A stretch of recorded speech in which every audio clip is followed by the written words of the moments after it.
अस्सलामु अलैकुम वरहमतुल्लाहि वबरकातुहू। आज ईद के बारे में बात करेंगे कि ईद का दिन हमारे लिए अल्लाह ताला का बहुत बड़ा इनाम और बहुत बड़ी नेमत है। और ईद का दिन आम दिन नहीं है, बल्कि ये जन्नत के दिनों में से एक दिन है।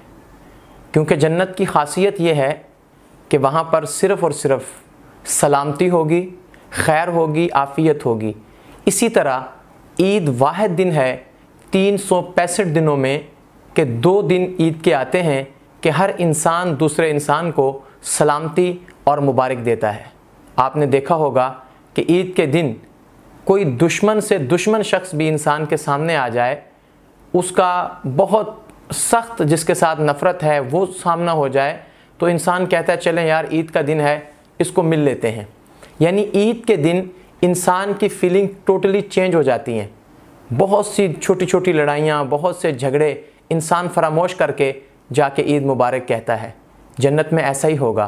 किसी के दिल में हसद नहीं होगा, किसी के दिल में बुग़्ज़ नहीं होगा, किसी के दिल में कीना नहीं होगा, तअस्सुब नहीं होगा, नफ़रत नहीं होगी। हर इंसान दूसरे इंसान को सलामन सलामन यानी सलामती दे रहा होगा।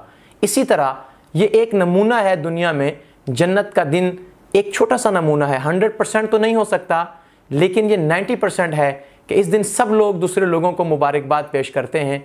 और बहुत से लोग, खुदा न करे ऐसे भी हों जो इस दिन मुबारकबाद पेश नहीं करते, तो उनके लिए मेरा ये पैगाम है कि आज के दिन को आम न समझें। ये जन्नत का दिन है, इसे जन्नती बन के गुजारें। अगर दिल में तआस्सुब है, दिल में आज नफ़रत है, दिल में कीना है, बुग़्ज़ है, कोई ख़ानदान में नाचाकी है, रिश्तेदारों के साथ नाचाकी है, अगर मियाँ बीवी में कोई झगड़ा है, तो खुदा के लिए आज जन्नती बन जाएं। शोहर को चाहिए कि जाकर बीवी को मनाए और उसके घर पहुंच जाए।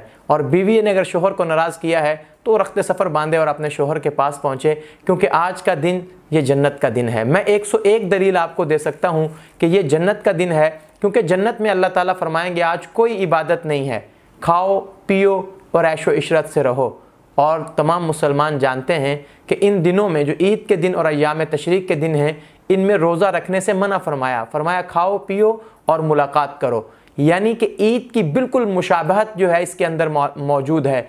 और इसी तरह ईद के बारे में फरमाया अगर ईद उल फितर हो तो फरमाया कि ईद के दिन अल्लाह ताला अपने बंदों की तरफ नज़र करम फरमाते हैं और बहुत सारे लोगों को जहन्नुम से निकाल कर जन्नत में दाखिल फरमाते हैं। और अगर ईद उल अज़हा को देखें तो इस दिन भी फरमाया कि इस दिन मुसलमान का, मोमिन का खून बहाना, अल्लाह के रास्ते में जानवर ज़िबा करना अल्लाह को बहुत ज़्यादा महबूब है। और हज़रत दाऊद अलैहिस्सलातु वस्सलाम से अल्लाह ने फरमाया, ए दाऊद, तुम्हारी जो कुर्बानी की सवारियाँ हैं ये तुम्हारे लिए तुम्हारे जो कुर्बानी के जानवर हैं ये जन्नत में तुम्हारी सवारियाँ हैं। यानी ये जो दिन है अल्लाह ताला ने हमें दिया, ये एक नमूना है उन लोगों के लिए भी जो इनकार करते हैं जन्नत का, जो इनकार करते हैं जन्नत की नेमतों का, कि वो देखें कि एक दुनिया में एक दिन ऐसा आता है कि इंसान अपने तमाम तर नफ़रतों को, तमाम तर तअस्सुबात को भुलाकर एक दूसरे को मुबारकबाद पेश करते हैं।